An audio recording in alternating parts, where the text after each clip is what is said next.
नमस्कार दोस्तों, कैसे हैं आप लोग। उम्मीद है बहुत अच्छे होंगे और बहुत अच्छी आप तैयारी कर रहे होंगे। दोस्तों, आपकी तैयारी के बीच मैं एक और क्लास लेके आया हूँ RSAT के आपके लिए। और इस क्लास के अंदर काफी सारे ऐसे क्वेश्चन हैं जो आपको बहुत इंपॉर्टेंट होने वाले हैं इस एग्जाम के अंदर। ठीक है, तो पहला क्वेश्चन है दोस्तों, कंप्यूटर को शुरू करना और रीस्टार्ट करना क्या कहलाता है। कंप्यूटर को शुरू करना और रीस्टार्ट करना क्या कहलाता है भाई।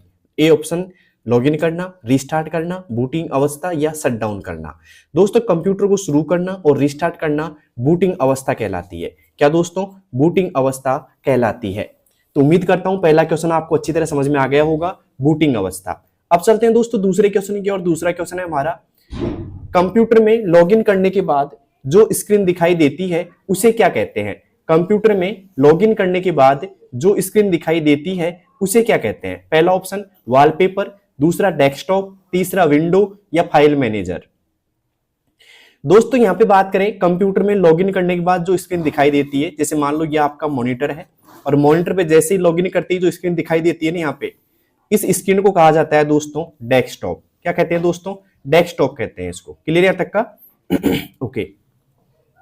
अब चलते हैं दोस्तों आज के तीसरे क्वेश्चन की ओर। तीसरा क्वेश्चन है हमारा, एक छोटी पिक्चर जो कि एक प्रोग्राम फोल्डर, देखो एक छोटी पिक्चर जो कि एक प्रोग्राम फोल्डर लॉगिन ऑप्शन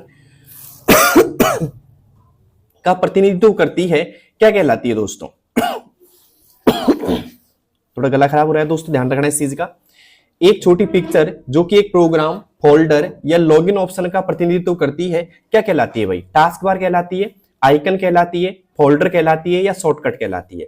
दोस्तों वो कहलाती है आइकन। क्या कहलाती है दोस्तों, आइकन कहलाती है।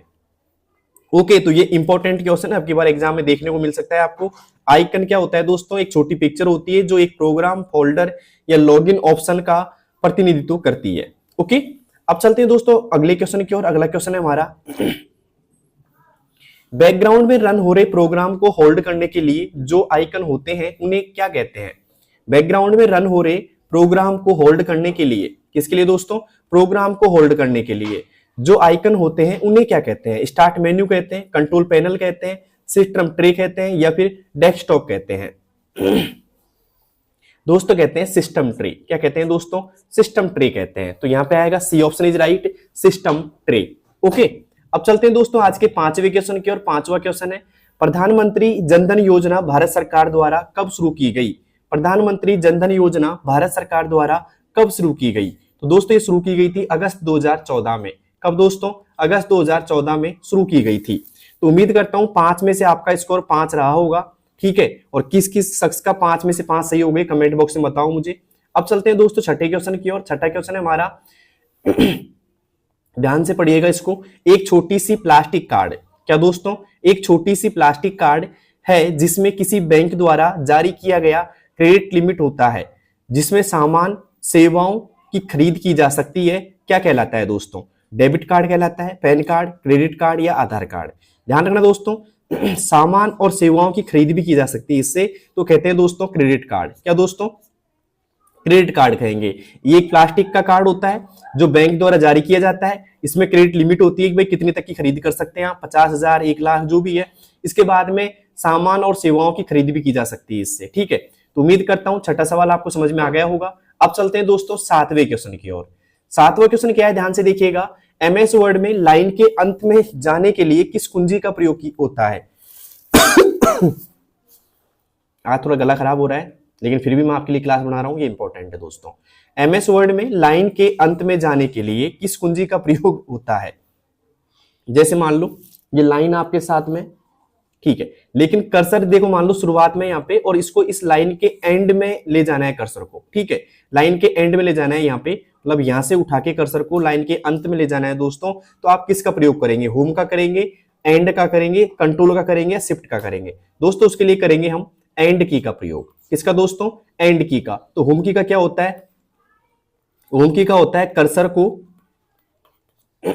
लाइन के शुरुआत में ले जाने के लिए, शुरुआत में ले जाने के लिए। ओके दोस्तों, अब चलते हैं दोस्तों आज के अगले सवाल की तरफ। अगला है दोस्तों आठवां क्वेश्चन है यहाँ पे, MS वर्ड में सेवेज का कार्य किस शॉर्टकट कुंजी से होता है। MS वर्ड में सेवेज का कार्य किस शॉर्टकट कुंजी से होता है? कंट्रोल एस से, F12 से, कंट्रोल ए से या शिफ्ट एस से? दोस्तों बात करें यहाँ पे सेवेज का कार्य एमएस वर्ड में F12 से होता है। किससे होता है दोस्तों? F12 से होता है। तो यहाँ पे B option is right, F12। Control S से हम सेव कर सकते हैं एमएस वर्ड में। कंट्रोल ए से हम करेंगे ऑल सेलेक्ट। क्या करेंगे दोस्तों? ऑल सेलेक्ट करेंगे। क्लियर यहां तक का? तो अब चलते हैं दोस्तों आज के 9वें क्वेश्चन की ओर। 9वां क्वेश्चन है हमारा, एमएस वर्ड में पेज ओरिएंटेशन बदलने के लिए कौन सा टैब होता है? एमएस वर्ड में पेज ओरिएंटेशन बदलने के लिए कौन सा टैब होता है? होम, इंसर्ट, लेआउट या डिजाइन? बताइए दोस्तों, कौन सा टैब होता है एमएस वर्ड में पेज ओरिएंटेशन बदलने के लिए? तो यहां पे ध्यान रखना, पेज ओरिएंटेशन बदलने के लिए कौन सा टैब होता है? तो वो होता है दोस्तों लेआउट टैब। अब बात कर लेते हैं पेज ओरिएंटेशन की। तो ये 2 प्रकार का होता है, एक होता है पोर्ट्रेट, एक होता है लैंडस्केप। ठीक है, तो अब बात करते हैं दोस्तों 10वें क्वेश्चन की। 10वां क्वेश्चन क्या है हमारे सामने? एमएस वर्ड में मेल मर्ज का उपयोग किस लिए किया जाता है? एमएस वर्ड में मेल मर्ज का उपयोग किस लिए किया जाता है? डॉक्यूमेंट इनक्रिप्ट करने के लिए, एक ही पत्र कई व्यक्तियों को भेजने के लिए, पेज नंबर जोड़ने के लिए या पेज बॉर्डर लगाने के लिए? बताइए दोस्तों क्या होगा इसका सही जवाब? एमएस वर्ड में मेल मर्ज का उपयोग किस लिए किया जाता है? दोस्तों एमएस वर्ड में मेल मर्ज का जो उपयोग किया जाता है वो किया जाता है एक ही पत्र को कई व्यक्तियों को भेजने के लिए। एक ही पत्र को कई व्यक्तियों को भेजने के लिए हम इसका प्रयोग करते हैं दोस्तों। तो उम्मीद है 10 में से आपके 10 सही हो गए होंगे। वैसे रिवीजन क्लास मानो आप इसकी, अगर आपकी तैयारी अच्छी है तो आपको सारे क्वेश्चन इजी लगेंगे एकदम। ठीक है, और जिनकी तैयारी अच्छी नहीं है तो उनसे कहना चाहूंगा आप मेरी प्लेलिस्ट देखो पूरी। आप यूट्यूब चैनल पे जाकर के जो आप देख रहे हो वहीं पे प्लेलिस्ट मिल जाएगी आपको, और सारी क्लास देखो एक साथ में आप। ठीक है, कोई भी क्लास मिस मत करो क्योंकि सारी क्लास इंपॉर्टेंट है। अब चलते हैं दोस्तों 11वें क्वेश्चन की ओर। 11वां है कि एमएस वर्ड में फाइल को पीडीएफ में सेव कैसे किया जाता है? एमएस वर्ड में, किसमें दोस्तों? एमएस वर्ड में फाइल को पीडीएफ में सेव कैसे किया जाता है भाई? कंट्रोल पी के द्वारा, सेव में, सेवेज में जाकर के पीडीएफ चुन करके, प्रिंट स्क्रीन दबा करके, या इंसर्ट टैब में जाकर के? देखो, अगर आपको पीडीएफ बनाना है ना किसी फाइल का, तो आप क्या करोगे? सेवेज में जाओगे और फिर पीडीएफ चुनोगे वहां से। तो बी ऑप्शन इज राइट। तो उम्मीद करता हूं ये भी आपको इजी लगा होगा क्वेश्चन वैसे तो। ओके, अब चलते हैं दोस्तों आज के 12वें क्वेश्चन की ओर। एमएस वर्ड में किसी शब्द की वर्तनी और व्याकरण जांचने के लिए, वर्तनी और व्याकरण की जांच किस कुंजी से की जाती है? F7 से, F1 से, F5 से या कंट्रोल F से? दोस्तों अगर बात की जाए एमएस वर्ड में किसी शब्द की वर्तनी और व्याकरण जांचना है आपको, तो आपको F7 का प्रयोग करना पड़ेगा दोस्तों। किसका दोस्तों? F7 का प्रयोग करना पड़ेगा। तो ए ऑप्शन इज राइट। ठीक है, अब चलते हैं आज के 13वें क्वेश्चन की ओर। 13वां क्वेश्चन है, एक्सेल में डिफॉल्ट फाइल एक्सटेंशन क्या होता है? एक्सेल में डिफॉल्ट फाइल एक्सटेंशन क्या होता है? पहला ऑप्शन .docx, .xlsx, .pptx या .xlsm? दोस्तों एक्सेल की बात की जा रही है यहाँ पे, और एक्सेल का होता है दोस्तों .xlsx। ठीक है, ये होता है दोस्तों। तो यहां पे आएगा बी ऑप्शन इज राइट। ये होता है दोस्तों एमएस वर्ड का, ये भी कई बार पूछ लिया जाता है आपसे। और ये होता है दोस्तों पावर पॉइंट का, पावर पॉइंट का होता है। क्लियर यहां तक का? ओके, अब चलते हैं दोस्तों आज के अगले सवाल की तरफ। अगला सवाल है हमारा, एक्सेल में चार्ट इंसर्ट करने के लिए कौन सा टैब होता है? पिछली क्लास में बताया दोस्तों मैंने, यही क्वेश्चन है आपको, लेकिन ये इंपॉर्टेंट लगा इसलिए वापस रख दिया मैंने। होम, इंसर्ट, पेज लेआउट या व्यू? अगर आपको चार्ट इंसर्ट करना है ना एक्सेल में, तो आप करोगे दोस्तों इंसर्ट टैब का यूज। किसका दोस्तों? इंसर्ट टैब का करोगे। वैसे चार्ट इंसर्ट करने की शॉर्टकट की क्या है, कई क्लास में मैंने बताया था। बताइए दोस्तों शॉर्टकट की क्या होती है चार्ट इंसर्ट करने की? आपको आता है तो जल्दी से बताइए मुझे। एक्सेल में चार्ट इंसर्ट करने की शॉर्टकट की क्या होती है? तो वो होती है दोस्तों F11। क्या होती है दोस्तों? F11 होती है। अब चलते हैं दोस्तों आज के अगले सवाल की तरफ। अगला सवाल है हमारा 15वां यहाँ पे, एक्सेल में सेल A1 से A5 तक चैन को कैसे लिखा जाता है? मतलब अगर आप A1 से और B5 तक कोई संख्या, मतलब एक तरीके से ग्रुप लिखते हो सेलों, भाई A1 से लेकर के B5 तक कोई रेंज है, तो उसको कैसे लिखोगे रेंज को? तो लिखना पड़ेगा दोस्तों, जैसे A1 लिख दिया आपने, फिर यहाँ पे अनुपात का चिन्ह आएगा ऐसे, फिर आप लिखोगे B5 ऐसे आपको लिखना पड़ेगा। तो ऑप्शन कौन सा रहेगा दोस्तों? यहाँ पे बी ऑप्शन इज राइट। ठीक है, यहाँ पे पहला भी गलत रहेगा, दूसरा भी, तीसरा भी गलत, और यहाँ पे चौथा भी गलत। कौन सा सही रहेगा दोस्तों? B option is right. यहाँ पे A1 से B5, ठीक है, बीच में रेशियो का चिन्ह आता है। क्लियर है तक का? तो मुझे बताइए 15 में से आपने कितनी सही कर दी है। ठीक है, जल्दी से बताइएगा। अब चलते हैं दोस्तों आज के अगले क्वेश्चन की ओर। अगला क्वेश्चन है हमारा 16वें नंबर का। एक्सेल में क्या पिवोट टेबल का उपयोग होता है? एक्सेल में पिवोट टेबल का उपयोग क्या है बताइए? टेक्स्ट फॉर्मेटिंग के लिए, चार्ट बनाने के लिए, डेटा एनालिसिस और सारांश के लिए, कॉलम हटाने के लिए। बताइए दोस्तों किसके लिए है यहाँ पे पिवोट टेबल में चार्ट का उपयोग, सॉरी एक्सेल में पिवोट टेबल का उपयोग क्या होता है? जल्दी से बताइए मुझे। तो ये होता है दोस्तों डेटा एनालिसिस और सारांश के लिए। क्या होता है दोस्तों? डेटा एनालिसिस और सारांश के लिए होता है इसका। ठीक है, अब चलते हैं दोस्तों आज के अगले क्वेश्चन की ओर। अगला क्वेश्चन है हमारा रैम का फुल फॉर्म क्या है? रैम का फुल फॉर्म क्या है? पहला ऑप्शन रैंडम एक्सेस मेमोरी, दूसरा रीड एक्सेस मेमोरी, तीसरा ऑप्शन रैपिड एक्शन मेमोरी या रीड एक्टिव मेमोरी। बताइए दोस्तों रैम का फुल फॉर्म क्या है? रैम के बारे में थोड़ी चर्चा कर लेते हैं हम यहाँ पे, अगर आपके काम आएगी देखना। एक तो ये होती है दोस्तों अस्थायी मेमोरी। कौन सी होती है दोस्तों? अस्थायी मेमोरी होती है। ओके, इसे हम वोलेटाइल भी बोलते हैं। क्या बोलते हैं दोस्तों? वोलेटाइल भी मेमोरी बोल सकते हैं इसको। और यहाँ पे इसका जो फुल फॉर्म होता है वो होता है दोस्तों रैंडम एक्सेस मेमोरी। क्या होता है दोस्तों?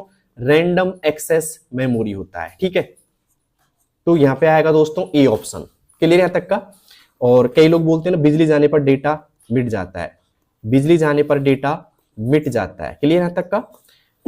ओके, अब चलते हैं आज के 18वें क्वेश्चन की ओर। सीपीयू का पूरा नाम क्या है? Central processing unit, control processing unit, central programming unit या फिर कंप्यूटर प्राइमरी यूनिट। दोस्तों सीपीयू का पूरा नाम है सेंट्रल प्रोसेसिंग यूनिट। क्या है दोस्तों? Central processing unit. और बात करें यहाँ पे सीपीयू की, तो सीपीयू को हम 3 भागों में बांट सकते हैं। पहला होता है एएलयू का, दूसरा होता है दोस्तों सीयू और तीसरा होता है दोस्तों एमयू। ठीक है, यहाँ पे बात करें एएलयू की फुल फॉर्म क्या होती है? अरिथमेटिक लॉजिक यूनिट होती है, सीयू की कंट्रोल यूनिट होती है और एमयू की मेमोरी यूनिट होती है। क्लियर यहाँ तक का? ओके, तो यहाँ पे 3 भागों में बांटते हैं, ध्यान रखना।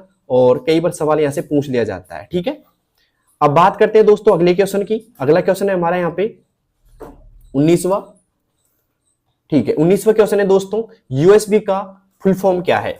यूएसबी का फुल फॉर्म क्या है? यूनिवर्सल सीरियल बस, यूनाइटेड सीरियल बस या यूनिफॉर्म सीरियल बस या यूनिक सीरियल बस। बताइए दोस्तों क्या होगा यहाँ पे यूएसबी का फुल फॉर्म? तो यहाँ पे यूएसबी का जो फुल फॉर्म होगा ना भाई, वो होगा यहाँ पे यूनिवर्सल सीरियल बस। क्या होगा दोस्तों? यूनिवर्सल सीरियल बस होगा। यहाँ पे आएगा ए ऑप्शन इज राइट। अब चलते हैं दोस्तों आज के 20वें क्वेश्चन की ओर। 20वां क्वेश्चन है हमारा HTML का फुल फॉर्म क्या है? HTML का फुल फॉर्म क्या है? Hyper text markup language, high text machine language, hyper text managing language या high text markup language.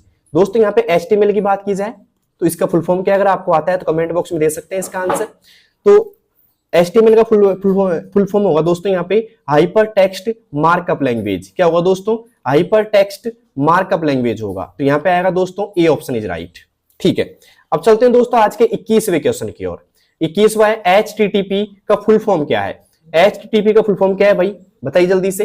Hyper text transfer protocol, hyper text transmission protocol, hyper transfer text protocol या high transfer text protocol. ठीक है, बताइए दोस्तों HTTP का पूरा नाम क्या है? यहाँ पे जल्दी से मुझे बता सकते हैं आप, फुल फॉर्म क्या है HTTP की? दोस्तों ये होगी हाइपर टेक्स्ट ट्रांसफर प्रोटोकॉल। ठीक है, ओके, तो यहां पे आएगा दोस्तों ए ऑप्शन इज राइट। अब चलते हैं दोस्तों अगले क्वेश्चन की ओर। अगला क्वेश्चन है हमारा 22वां। पीडीएफ का फुल फॉर्म क्या है भाई? तो पीडीएफ का फुल फॉर्म क्या होता है? कई बार एग्जाम में पूछ लिया गया है, हो सकता है रिपीटेड पूछ लिया जाए आपसे अब की बार आपसे। तो पीडीएफ का फुल फॉर्म होता है दोस्तों पोर्टेबल डॉक्यूमेंट फॉर्मेट। क्या होता है भाई? पोर्टेबल डॉक्यूमेंट फॉर्मेट होता है। A option is right. ठीक है, अब चलते हैं दोस्तों अगले क्वेश्चन की ओर। अगला क्वेश्चन है हमारा 23वां। यहाँ पे यूआरएल का फुल फॉर्म क्या है? यूआरएल का फुल फॉर्म क्या है? आपके एग्जाम के अंदर 1 या 2 फुल फॉर्म आपसे पूछी जाएंगी, ध्यान रखना। ठीक है, तो यूआरएल का फुल फॉर्म क्या है? Uniform resource locator, universal reference link या यूनिफॉर्म रेफरेंस लोकेटर या यूनिफाइड रिसोर्स लिंक। दोस्तों यहाँ पे यूआरएल का जो फुल फॉर्म है ना, वो होगा दोस्तों यूनिफॉर्म रिसोर्स लोकेटर। क्या होगा दोस्तों? यूनिफॉर्म रिसोर्स लोकेटर होगा। तो यहाँ पे आएगा ए ऑप्शन इज राइट। अब चलते हैं दोस्तों आज के 24वें क्वेश्चन की ओर। 24वां क्वेश्चन है हमारा लैन का फुल फॉर्म क्या है भाई? लैन का फुल फॉर्म क्या है दोस्तों? तो लैन का फुल फॉर्म होता है दोस्तों लोकल एरिया नेटवर्क। क्या होता है दोस्तों? लोकल एरिया नेटवर्क होता है। तो ये तो आपने सही कर दिया होगा क्योंकि इजी क्वेश्चन है, वैसे इजी एकदम।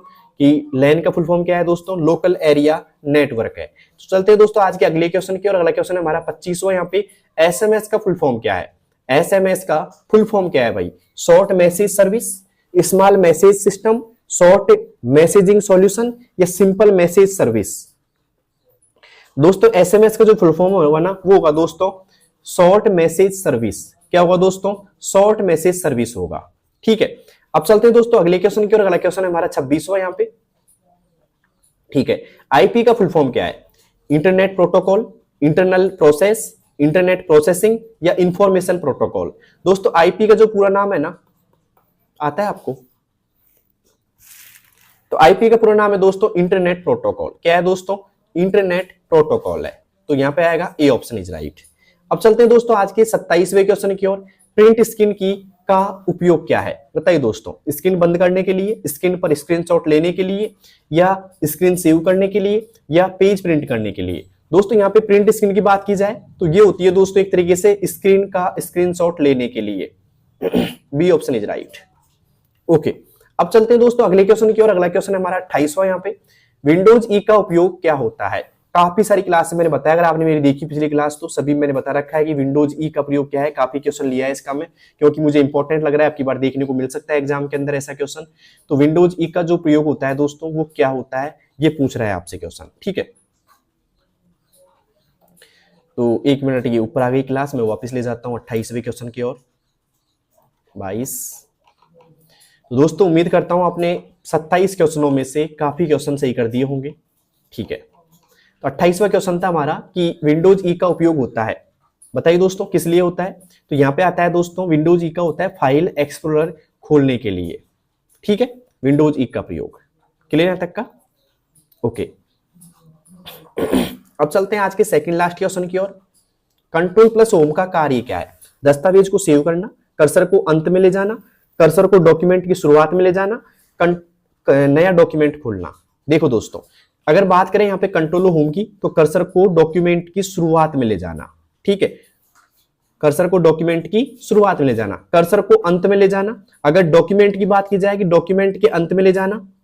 ठीक है, तो आप प्रयोग करेंगे दोस्तों कंट्रोल के साथ में एंड की का। ठीक है, और यहां पे बात करें दोस्तों दस्तावेज को सेव करने के लिए कंट्रोल एस का प्रयोग करेंगे दोस्तों। ठीक है, नया डॉक्यूमेंट खोलने के लिए कंट्रोल के साथ में हम एन का प्रयोग करेंगे। क्लियर है तक का। तो उम्मीद करता हूं ये भी आपको समझ में आ गया होगा अच्छे से। ठीक है, अब चलते हैं आज के अंतिम सवाल की ओर। कीबोर्ड पर नेविगेशन कीज में कौन सी की आती है, मतलब कीबोर्ड पर नेविगेशन कीज में कौन कौन सी की आती है भाई। पहला option insert, delete, home, and, page up, page down, या कंट्रोल अल्ट शिफ्ट, या टैब एस्केप, या F1 से F12। देखो दोस्तों F1 से F12 जो कुंजी होती है उन्हें बोलते हैं फंक्शन कुंजी। हम क्या बोलते हैं दोस्तों, फंक्शन कुंजी बोलते हैं, जिनकी संख्या कितनी होती है, 12 होती है। कितनी होती है दोस्तों, 12 होती है। ध्यान रखना, कई बार यहां से भी सवाल पूछ लिया जाता है आपसे।